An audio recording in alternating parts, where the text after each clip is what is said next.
그동안 우리 3주에 걸쳐서 오늘까지 4주에 걸쳐서 마태복음 11장 28절에서 30절 말씀을 아주 단어 하나하나마다 좀 살펴보고 있는데요. 오늘은 이제 마지막 시간입니다. 오늘 말씀 전체뿐만 아니라 오늘 말씀에서 특별히 내게 배우라 라고 하는 이 말씀에 집중해서 생각을 해보려고 합니다. 이제 4번 설교를 들으셨으니까 이 말씀을 여러분 외우실 수 있으시겠죠?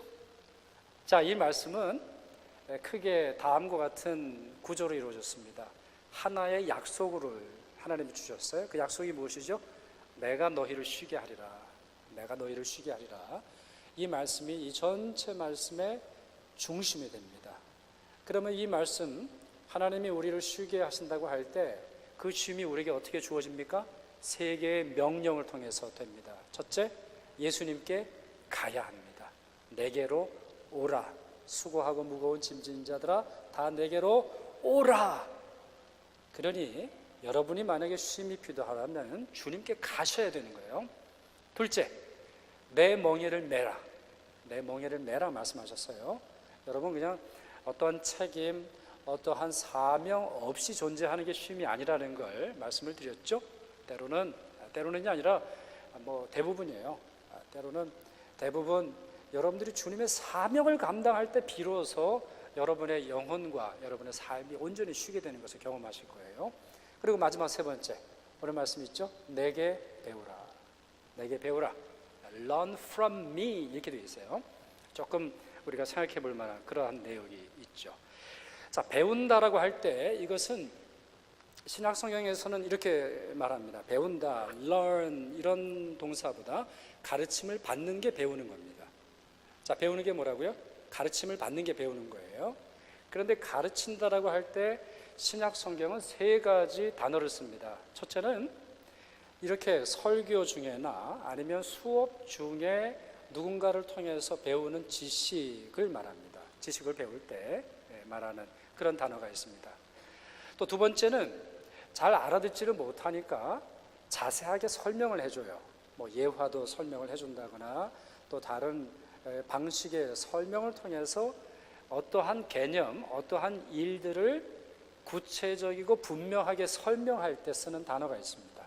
마지막으로 3번째는 배우는 것 자체를 소중히 여길 뿐만 아니라 그리고 배운 다음에 그 배운 대로 살라고 하는 뜻에서 가르치는 그런 단어가 있는데요. 오늘 본문에 나오는 이 내게 배우라라고 하는 이 단어는 만타노라고 하는 단어로 되어 있는데 조금 전에 말씀드린 3번째 의미를 갖고 있습니다. 달리 말해서 예수님이 제자들에게 오늘 본문 말씀을 통해서 우리에게 들려주시려고 하는 것은 단순히 성경 공부하라, 아니면 공부 좀 해라, 아니면은 신학교를 가라 이런 뜻이 아니라 너희들이 나의 제자로서 항상 배우려고 하는 자세를 가질 뿐만 아니라 나를 통해서 배운 대로 살아라 라고 하는 말씀을 가지고 있습니다. 우리가 제자라고 할 때, 예수님의 제자 또 어느 스승의 제자라고 할 때 바로 이 단어를 쓰고 있습니다. 만타노라고 하는 단어를 어원으로 사용하고 있는데요, 마세타스라고 하는 단어를 사용하고 있는 것을 봐서도 예수님이 우리에게 원하시는 것이 무엇인지 분명히 이해할 수 있죠. 자, 그렇다면 이와 같은 배움이 왜 필요할까요? 이와 같은 배움이 신약 성경에서는 어떻게 말하고 있을까요? 제가 3군데의 말씀을 좀 들려드릴게요. 첫째는 바울의 예입니다. 빌립보서 4장 말씀 우리 같이 한번 읽어볼까요? 빌립보서 4장 말씀 같이 읽습니다. 시작. 어떠한 형편이든지 나는 자족하기를 배웠노니 나는 비천에 처할 줄도 알고 풍부에 처할 줄도 알아.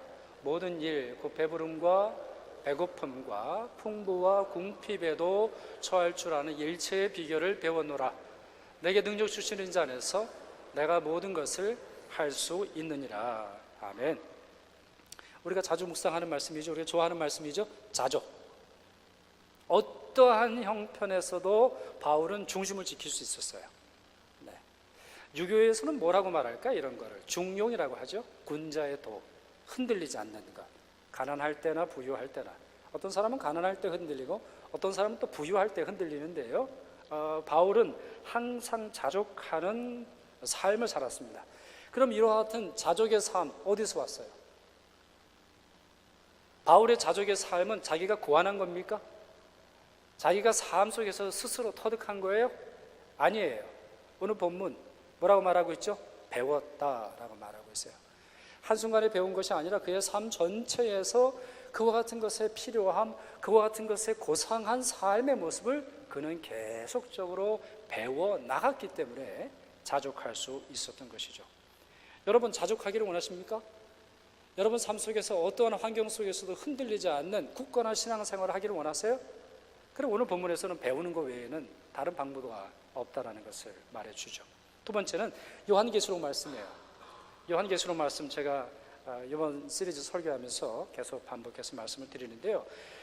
요한계시록 14장에 보면 이런 말씀이 있습니다. 자, 이 말씀을 읽기 전에 배경을 먼저 설명을 드릴게요. 요한계시록 14장은 이제 종말의 때 굉장히 중요한 전환을 이룹니다. 요한계시록 5장에 보좌 앞에 서셨던 어린 양 예수 그리스도께서 이제 시온산에 서실 날이 있을 겁니다. 그러면 본격적으로 하나님께서 정하신 종말의 때가 활짝 열리게 될 텐데요, 그때에 많은 사람들이 모여서 어린 양 예수 그리스도를 찬양할 텐데 그 찬양의 모습을 좀 써놓았죠. 자, 이 말씀도 같이 한번 읽도록 하겠습니다. 시작.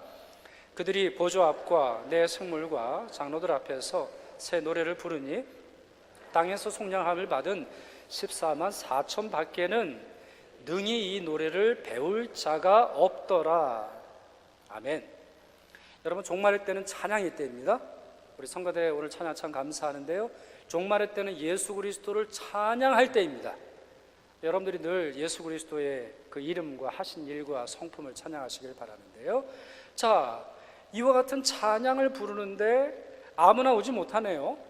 이 본문에 의하면 누구만 오죠? 14만 4천 명만 와요. 그럼 이 14만 4천 명은 누구죠? 소위 말하는 우리 그 종말론을 막 말하는 사람들의 그런 뜻이 아니고요, 이 말씀은 어떻게 되냐면 성경에는 이들은 순결하게 하나님의 백성으로 살았던 사람들이에요.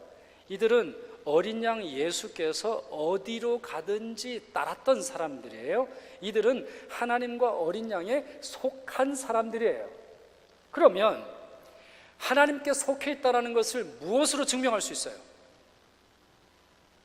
14만 4천 명이 하나님의 소유, 어린 양의 소유, 어린 양을 따라다녔다라고 하는 이유가, 원인과 결과가 어디서 나와요? 오늘 본문에서 보면 그들에게는 노래를 가르쳐 주셨어요. 따라서 종말의 때에 하나님으로부터, 예수 그리스도로부터 배우는 것은 성도의 특권이에요. 오직 그들에게만 이와 같은 노래를 가르쳐 주었어요. 어떤 노래입니까? 본문에서 뭐라고 되어 있죠? 새 노래라고 되어 있어요. 세상 사람들 모르는 노래죠. 거짓된 신앙에 사로잡힌 사람들은 도저히 부를 수 없는 노래예요. 그 노래를 종말의 때에 오직 14만 4천 명에게만 가르쳐 주실 거예요. 그 가르침을 받은 자가 진짜 성도예요. 그 가르침을 기억하고 산 성도만 진짜 구원에 이르게 되는 것이죠. 자, 또 하나 볼까요? 다른 본문 말씀드리자면 끝도 한도 없지만, 저는 이 본문을 읽고서 너무너무 큰 충격을 받았는데, 히브리서 5장 말씀이죠. 자, 여러분 이 슬라이드 보시기 전에 저를 보시고 여러분 한번 대답을 해보시죠. 예수님이 배우실 게 있으셨을까요? 여러분 어떻게 생각하세요? 예수님은 하나님의 아들이시고, 오늘 본문에도 나와 있잖아요. 오늘 마태복음 11장 우리 본문에도 나와 있듯이 성부 하나님을 아는 분은 오직 아들밖에 없고, 또 하나님을 아는 아들을 아는 이는 오직 하나님밖에 없다. 이럴 정도로 그분은 전지전능하시고 성부 하나님의 모든 것을 공유하시는 분이신데, 그분이 배우셔야 할 것이 있으셨을까요? 히브리서 말씀 볼까요? 그 말씀 이렇게 되어 있습니다. 그가 아들이시면서도 받으신 고난으로 순종함을 배워서 온전하게 되셨은즉 자기에게 순종하는 모든 자에게 영원한 구원의 근원이 되시고 라는 말씀이 나옵니다. 여러분 충격 별로 안 받으셨어요? 예수님이 배우신다니요? 예수님이 배우시는데 어떻게 배우세요? 아들이시지만, 전지전능하시지만, 그분은 하나님이시지만 겸손하고 온유하셔서 스스로 고난받는 위치로 낮아지셔 배움의 자리에 서셨다 이렇게 되어 있어요. 이 본문의 원문의 뜻은 그거예요. 그러니 배움은 무엇이죠? 겸손의 표현이에요. 배움은 무슨 뜻이에요? 사랑의 표현이에요. 여러분, 진정한 사랑 중 어떠한 진정한 사랑 중에도 누군가를 억누르는 사랑은 없어요. 모든 사랑은 배움을 통해서 나와요. 모든 사랑은 겸손해서 나와요. 모든 사랑은 온유하게 받아들이는 데서 와요. 정복하고 누르고 누군가 위해서 하는 어떤 그러한 것은 진정한 사랑이라고 볼 수 없어요. 여러분, 연애하실 때를 한번 떠올려 보시겠어요? 연애 안 하시고 뭐 결혼하셨을 수도 있겠지만 연애하실 때는 어떻게 하죠? 누군가를 사랑해요. 어떤 한 여자를 사랑하고 한 남자를 사랑해요. 그럼 어떻게 합니까? 어떻게 하든지 알고 싶잖아요. 뭘 좋아하는지 알고 싶잖아요. 보석을 준비하는데 다이아몬드를 좋아하는지 사파이어를 좋아하는지 알고 싶잖아요. 만약 알고 싶지 않으세요? 그럼 사랑이 아니에요. 여러분, 지금 함께 살아가고 있는 아내 아니면 남편, 자녀, 부모를 향해서 알고 싶지 않으세요? 더 이상 아는 걸 이제 중단하셨어요? 이제는 뭐 알아도 그만, 몰라도 그냥 의리로 사는 거지 이러세요? 사랑의 순간에는 항상 배움을 향해 나아가고 있어요. 여러분들의 삶의 경험을 통해서도 알 수 있고 성경의 원리도 그래요. 예수께서는 성부 하나님을 사랑하셨기에 고난받음으로 순종함을 배워 그 다음 어떻게 돼 있죠? 온전하게 되셨다라고 말하고 있어요. 이것은 존재의 온전함이 아니라 사역의 온전함이에요. 이걸 오해하시면 안 돼요. 길게 설명드릴 수 있는 시간은 없고요. 자, 그 다음에 말씀 여러분 보세요. 배워서 온전하게 되셨은즉, 자, 그 다음 내용 자기에게 같이 있습니다. 시작. 자기에게 순종하는 모든 자에게 영원한 구원의 근원이 되시고, 여기서 순종은 뭐예요? 배움의 순종이죠. 배움의 순종. 예수 그리스도께서 하셨던 것처럼 예수 그리스도는 온전한 분이셨음에도 불구하고 성부 하나님 앞에 순종함으로 낮추어 십자가에 돌아가심으로 배우셨다면 우리 역시 그분 앞에서 우리 자신을 낮추어 배우기 전까지는 구원의 근원에 이룰 수 없다라고 하는 그런 말씀입니다. 그런 점에서 이 배움은 얼마나 소중합니까? 예수 그리스도께서 모범을 보여주셨고 또한 사도 바울 역시 이 배움을 통해서 자족함의 신앙을 얻었다면 우리 역시 마찬가지죠. 그럼 어떻게 배울까요? 오늘 본문은 심플해요. 나로부터, 예수님으로부터 예수님을 배워야 돼요. 이 말씀은 굉장히 어떻게 보면 복잡하게 해석할 수 있는데 저는 세 가지로 봅니다. 첫째, 배움의 방법 예수 그리스도, 배움의 과정 예수 그리스도, 배움의 목표 예수 그리스도라고 하는 뜻이에요. Learn from me, 나로부터 배워라. 이것은 배움의 방법, 배움의 내용, 배움의 과정, 배움의 목표까지 예수 그리스도예요. 다시 말씀드릴게요. 많은 분들이 이 점에서 너무나 많이 오해하시니까 배움의 내용, 배움의 방법, 배움의 과정, 그리고 뭐까지요? 배움의 목표까지 예수 그리스도예요. 바로 그 뜻이 나로부터 배워라, 나를 배워라 라고 하는 그런 말씀입니다. 20세기가 굉장히 문제가 있는 시대였습니다. 21세기는 더하죠. 이제 많은 철학자들, 많은 사회학자들, 많은 그 학자들이 이제 연구하고 분석에 들어가겠는데요. 20세기에 2차 대전이 벌어진 후에 왜 세상이 이렇게 망가지고 있는가, 많은 철학자들이 굉장히 많은 연구를 했어요. 그 중에 한 사람들이 있는데요, 프랑크푸르트 학파라고 하는 사람들이 있습니다. 프랑크푸르트 학파라고, 우리 독일의 철학자들인데 이들의 철학을 비판 철학이라고 그래요. 그래서 과거로부터 물려받은 여러 과학적인 원리 또 사상, 철학을 비판적으로 바라봐요. 근데 그 중에 제가 태어나던 해에 책이 한 권 쓰여져 있는데 그 책이 뭐냐면 도구적 이성 비판이라고 하는 책이에요. 이 책을 쓴 사람이 내린 결론이 이거예요. 20세기의 문제는 뭐냐? 사람들이 이성을 도구적 수단으로 삼았대요. 좀 다시 설명을 드리자면 이제 더 이상 사람들은 진리를 위해서, 진리를 알고자 사랑의 동기로 지식을 추구하는 게 아니라 써먹으려고 연구한다는 거예요. 그리고 써먹는데 어떻게 써먹어요? 나 잘 되라고, 나 유익하려고, 나 성공하려고 대학을 가고, 나 잘 먹고 잘 살려고 좋은 학위를 갖고 있는 거고, 내가 행복하게 살기 위한 과정, 가장 행복하고 가장 많은 돈을 벌기 위한 방법이 무엇이냐에 의해서 대학을 결정하고 대학원을 결정하고 직장을 결정하더라는 거예요.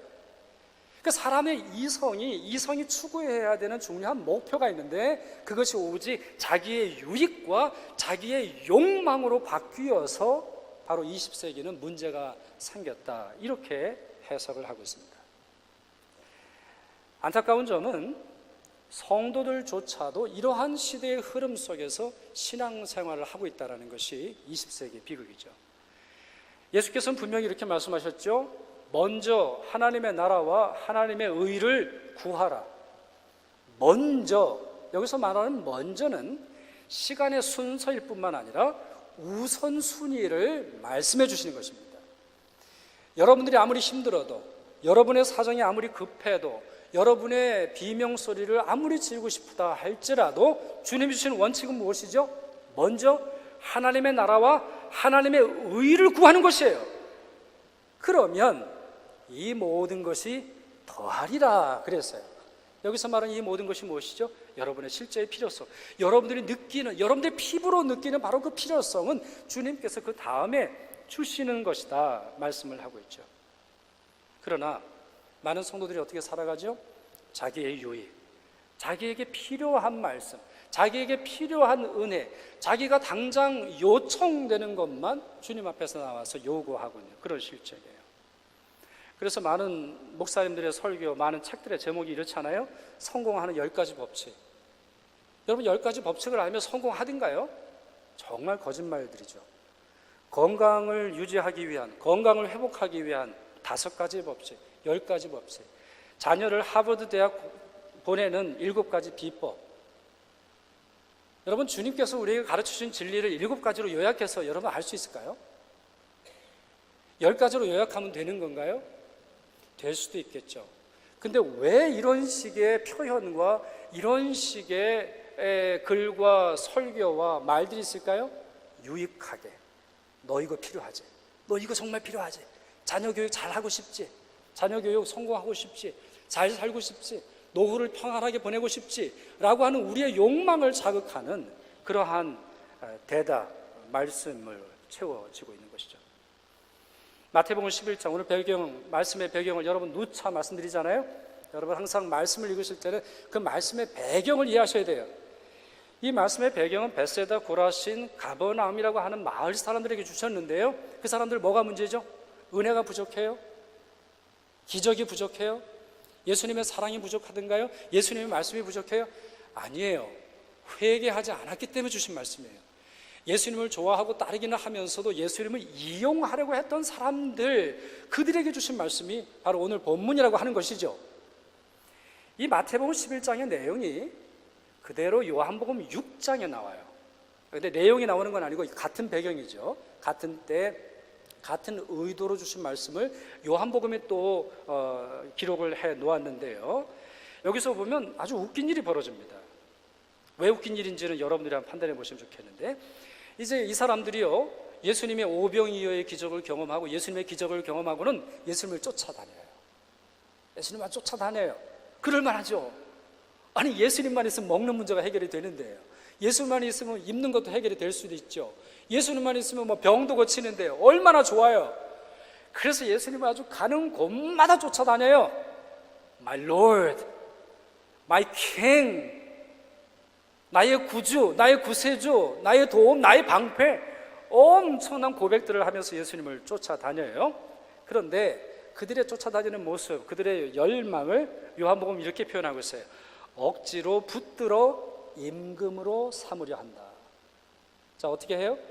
임금, 왕으로 삼으려고 하는데 어떻게 한다고요? 억지로 붙들어서. 억지로 붙들어서 예수님 사랑해요. 예수님 저희와 함께 계세요. 예수님 저희 말에 계세요. 왜 그래요? 억지로라고 하는 이 말 속에 그 뜻이 다 담겨 있는 거예요. 자기의 꼭두각시 삼으려고 하는 거예요. 예수님의 겸손 이용하려고 하는 거죠. 예수님의 온유함을 이용하려고 하는 거예요. 그것을 통해서 뭔가 한몫 잡으려고 하는 거죠. 예수님도 또 이런 사람들 그냥 그런가 보다 하시면 될 텐데 이 말씀 하십니다. 나를 보내신 아버지께서 이끌지 아니하시면 아무도 내게 올 수 없으니 오는 그를 내가 마지막 날에 다시 살리리라. 선지자의 글에 그들이 다 하나님의 가르치심을 받으리라 기록되었은즉 아버지께 듣고 배운 사람마다 내게로 오느니라. 자, 여러분 한번 질문 드릴까요? 자, 앞에 있는 문장부터 보세요. 나를 보내신 아버지께서 이끌지 아니하시면 아무도 내게 올 수 없다. 여러분 이 사실 믿으세요? 하나님이 정하지 않으시면, 하나님이 은혜를 베풀지 않으시면 주님께 올 수 없어요. 여러분이 주님을 선택한 게 아니에요. 여러분이 오늘 주일에 예배를 드리시려고 작정하셨기 때문에 오신 게 아니에요. 주님이 정하시고 주님이 예배하셨기 때문에 오신 것이죠. 자, 또 질문을 드릴까요? 그를 내가 마지막 날에 다시 살리리라. 자, 아버지께서 예수 그리스도께로 보낸 자를 마지막 날에 다시 살리리라. 이 말씀도 믿으세요? 자, 그러면 그 다음 말씀도 믿으셔야 돼요. 이 사람들은 어디서 와요? 아버지께서 예정하셨고 아버지께서 아들에게 보내셨다라는 것은 어떻게 할 수 있죠? 배우는 자예요. 그 말씀 이렇게 돼 있잖아요. 선지자의 글에, 여기서 선지자는 이사야입니다. 그들이 다 하나님의 가르치심을 받으리라 기록되었은지 아버지께 듣고 배운 사람마다 내게 오니라. 역시 같은 단어를 사용하고 있어요. 클래스룸에 출석했다 이게 아닙니다. 제자로서 주의 말씀을 듣고 그 말씀대로 살려고 하는 자들, 바로 그들이 구원의 대상자라고 하는 사실을 보여주죠. 이게 끝이 아닙니다. 그러면 이 말씀의 결론이 무엇일까요? 예수께서 이와 같이 요한복음 6장 44절에 45절에 말씀하셨는데요, 이 말씀을 들은 사람들의 반응은 무엇이었을까요? 여러분이라면 어떻게 하시겠어요? 저 같으면 따라다닐 것 같아요. 그 말씀을 들었는데 저는 따라다니겠어요. 예수님 좋아요. 저는 좋아요. 예수님 배울게요. 예수님 말씀 배울게요. 예수님이 가르쳐 주시는 삶의 원리를 배울게요. 예수님이 하라는 대로 할게요. 저는 이렇게 나갈 텐데 말씀에 그렇게 되어 있지 않아요. 요한복음 6장 66절에 이렇게 되어 있습니다. 그때부터 그의 제자 중에 많은 사람이 떠나가고 다시 그와 함께 다니지 아니하더라.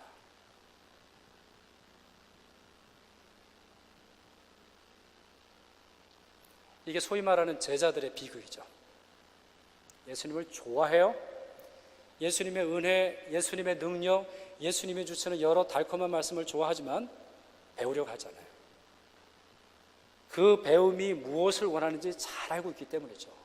십자가이기 때문이에요. 만약에 그것이 금빛 면류관만 있었다면 누구든지 제자가 될 거예요. 따라다녀 보니까 그렇지 않거든요. 주님이 주시려고 하는 십자가는, 주님이 주시려고 하는 쉼은 십자가에서 내려오는 쉼이 아니라 십자가 위에서의 쉼이고, 주님이 정말 주시려고 하는 것은 고난이 없는, suffering free 한 그러한 것이 아니라 고난 중에도 쉴 수 있는 특권인 것을 그들이 점점 알고 예수 그리스도를 떠나가게 되었다라고 하는 것이죠.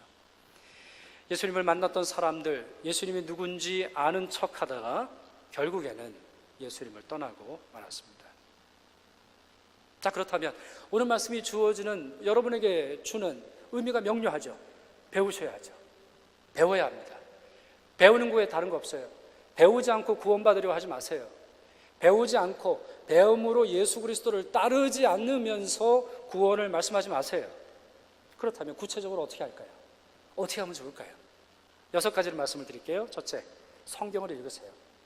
얼마나 읽을까요? 읽으시고 읽으시고 읽으시고 읽으시고 또 읽으세요. 여러분이 생명 떠나는 날 전까지 읽으세요. 그 직전에서도 성경을 놓지 마세요. 끊임없이 읽으세요. 끊임없이 읽으세요.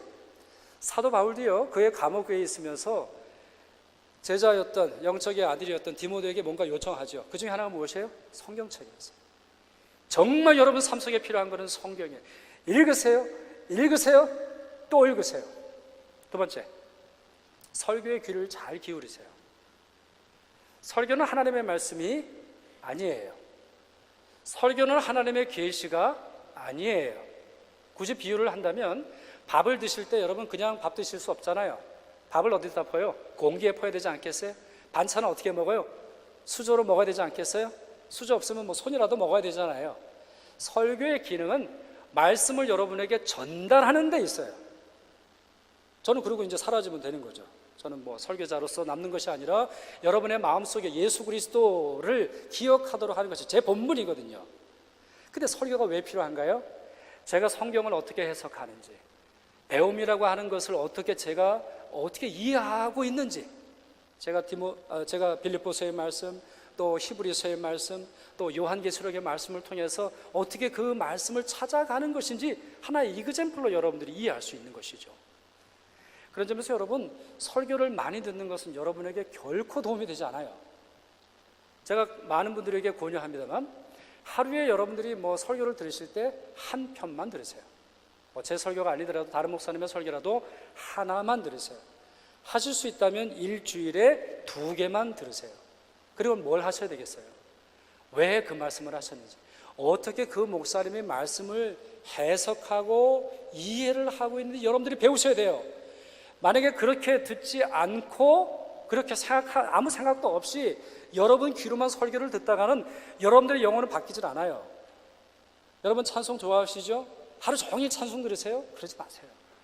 정말 여러분들이 10시간 찬송 듣는 것보다 그만두고요, 10분이라도 여러분들의 영혼의 진정한 찬양을 부르세요.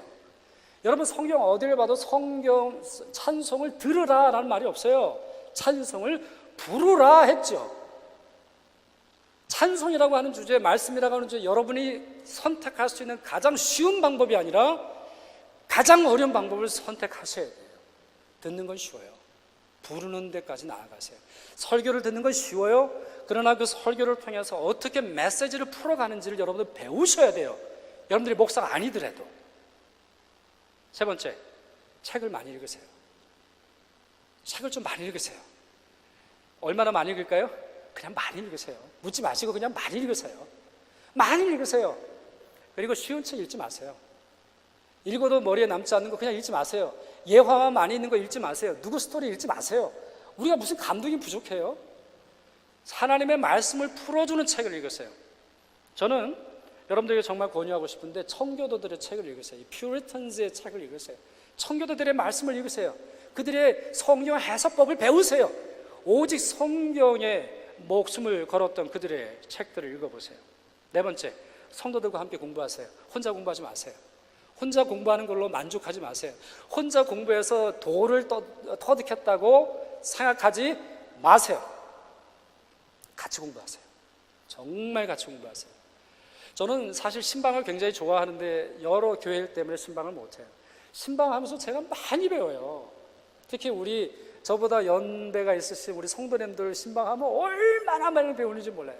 정말 많이 배워요. 삶 속에서 있는 그 여러 가지 간증과 이야기를 통해서 얼마나 많이 배우는지 몰라요. 제가 10시간 책 읽는 것보다 누구와 1시간 대화해서 배우는 것이 훨씬 많아요. 그러니 여러분 구역 모임이라든가 그런 모임에 참여하셔야 돼요. 혼자서 공부하지 마세요. 2가지를 더 설명드릴게요. 5번째, 겸손하게 배우세요. 어떻게 배우시라고요? 겸손하게 배우세요. 어떻게 배우세요? 겸손하게 배우세요. 배우는 자리에서 남 가르치려고 하지 마세요. 저희 아버지가 선생님이셨어요. 평생 선생님으로 계시고 또 은퇴를 하셨는데 저희 아버지의 삶의 결론은 그게요. 세상에서 제일 배우려고 안 하는 사람들이 2이 있대요. 첫 번째 누굴까요? 선생님들. 2번째가 누굴까요? 목사님들이라는 거예요. 그래서 이제 저희 아버지가 선생님이고 제가 이제 목사니까 얼마나 선이 또 안 배우겠어요. 그래서 저보고 제발 좀 공부 좀 해라 계속 이제 말씀하셨던 것이 기억이 나요. 겸손하게 배우세요. 여러분들이 장로님, 여러분이 목사님, 여러분들이 권사님, 여러분들의 공부가 중단된 게 아니에요. 겸손하게 배우세요. 배울 때 확실하게 배우세요. 오늘 말씀에 이런 말씀 있잖아요. 아버지여, 이것을 지혜롭고 슬기 있는 자들에게는 숨기시고 어린 아이들에게는 나타내심을 감사하나이다. 어린아이처럼 배우세요. 어린아이처럼 배우세요. 때로 여러분 여러분 설교를 들을 때도 그냥 아멘 하세요. 네? 설교를 들으시면 아멘 하세요. 어떤 책을 들으시면 아멘 하세요. 누군가 가르치면 그냥 아멘 하세요. 그거 분석하려고 그러지 마세요. 오늘 강석재 목사 얼마나 설교를 잘하나 여러분 그거 보실 필요가 없어요. 얼굴 표정이 어떤가 그거 보실 필요도 없는 거예요. 그냥 아멘 하면서 받으세요. 어린아이처럼 그냥 받으세요. 그럴 때 주님께서 역사하시는 거예요. 왜냐면 말씀이 이렇게 돼 있잖아요. 제가 설교 못하면서 지금 변명하려고 그런 게 아니에요. 네. 어린아이처럼 들으세요. 요즘 교인들 보면 잘 공부 안 해요. 저희 부모님에 비하면 저희도 공부 안 한 그런 세대이고 저희 다음 세대도 또 저희 요즘 교회 분위기도 공부 잘 안 해요. 성경 공부 하나 하기도 어려워요. 2개 하면은 교인들이 못 따라오시겠다고 제가 그래서 제가 처음에 정말 깜짝 놀랐던 적이 있어요. 이제는 정말 공부하는 게 너무 힘들어졌어요. 젊은 부부들 너무 공부 안 해요. 오늘 지금 젊은 부부들 조금 보이는데 젊은 부부들 중에 이런 부부들이 많이 있죠. 이제 아이를 낳으면 교회를 못 나와요. 그러다 이제 아이가 나오면 교회를 나오기 시작하죠. 아이가 유치부 가면 또 아이가 떨어질 수 없으니까 같이 들어가요. 엄마가 들어갔다가 그 다음에 아빠가 그 다음 주에 들어갔다가 어떤 때는 또 같이 들어가요. 그리고 뭐 하죠? 애가 찬양하는 거 그것만 보는 거예요. 그래 와가지고 목사님 우리 애가 율동을 하는데 얼마나 잘하는지 몰라요. 그 시간에 그러고 있어야 되겠어요? 아니 애는 맡겨두고 애는 교육부에 맡겨두고 그분 어디 있어야 돼요? 지금 이제 교육부 지금 유치부 다 들리나 모르겠어요. 네. 와야죠. 배워야죠. 누군가의 아버지가 되고 누군가의 엄마가 되는 게 쉬운 일이에요? 배우지 않고 주님의 말씀을 배우지 않고 주님의 말씀을 듣지 않고 어떻게 부모가 될 수 있겠어요? 어쩌다 보면 될 수는 있겠죠. 그러나 좋은 부모가 될 수는 없는 것이거든요. 그러니 아이들에게 집중하지 말고 주님의 말씀에 집중을 해야 돼요. 교회 재직들은 어떠세요? 우리 장로님들은 어떠세요? 우리 권사님들은 어떠세요? 지난달 무슨 책 읽으셨어요? 우리 집사님들은 어떠세요? 여러분 성경 얼마나 많이 읽고 있어요? 지금 통독하고 있는데 지금 어디 통독하는지는 알고 계시죠? 재직 바빠요. 정말 바빠요. 저희 교회 장로님들 우리 집사님들 보면 제가 죄송할 때가 한두 번이 아니에요. 그래서 저는 뭐 사례라도 받지만 뭐 장로님들 무슨 사례라도 주나요? 그렇지 않거든요. 바쁘죠.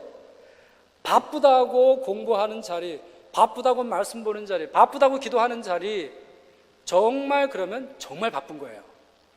그럼 뭘 그만두셔야 돼요? 정말 여러분들이 교회 일로 바빠서 주님 말씀 들을 수 없어요? 정말 너무 바빠가지고 예배 드릴 수 없나요? 정말 너무 분주해가지고 주님 말씀이 여러분의 심령에 꽂히질 않나요? 그럼 여러분 그만두셔야 되는 거예요. 그 일을 그만두셔야 되는 거예요. 말씀의 자리에서 여러분들을 다른 곳으로 내모는 것을 그만두셔야 되는 거예요. 그러지 않고 여러분들이 어떻게 살아갈 수 있어요? 많은 분들이 이렇게 생각해요. 목사들도 문제죠. 그리고 많은 분들이 써먹기 위해서 말씀을 배워.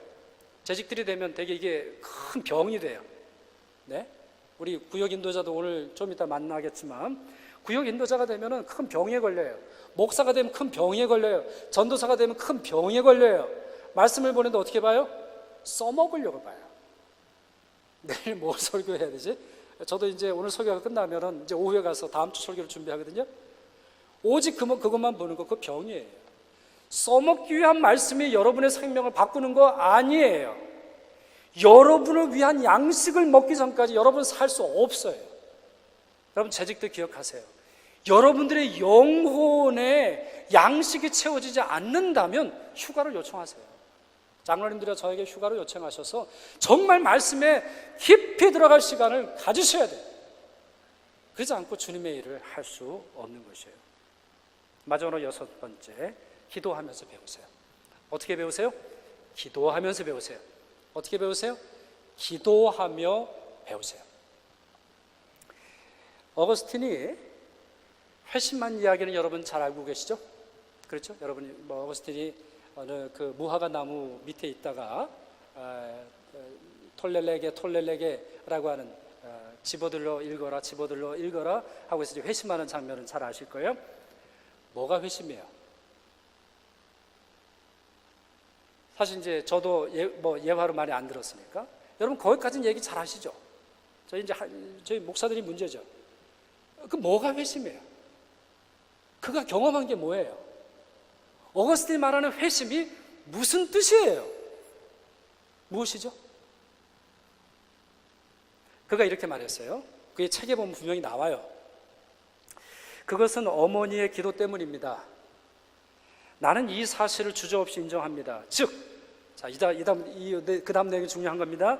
내가 진리 발견이 무엇보다 중요하다는 마음, 그 밖에 아무것도 바라지 않고, 그 밖에 아무것도 생각하지 않고, 그 밖에 아무것도 사랑하지 않는 마음, 이 마음이 뭐예요? 회심한 마음이에요. 이 마음이 뭐예요? 14만 4천 명의 성도들의 마음이에요. 이 마음이 뭐예요? 진짜 하나님의 말씀을 배운 자의 마음이에요. 오직 예수 그리스도의 은혜, 그거 외에는 바라는 것도 없고 사랑하는 것도 없고 목마르는 것도 없고 기대하는 거 없어요. 그게 회심인데, 그 마음을 어떻게 얻었다고 되어 있죠? 어머니의 기도 때문입니다. 어머니의 기도 때문입니다. 그는 만이교회에 빠지기도 하고요, 조로아스터 교회에 빠지기도 하고요, 점성술에 빠져보기도 하고요, 세상 철학에 빠져보기도 하고요, 온갖 음란한 문화에 빠져봤어요. 그러나 어떠한 쉼도 얻을 수 없었어요. 그러나 주님이 주신 말씀으로 말미암아 오직 예수 그리스도 안에 쉼이 있다라고 하는 사실을 발견하고 그 모든 것을 버렸어요.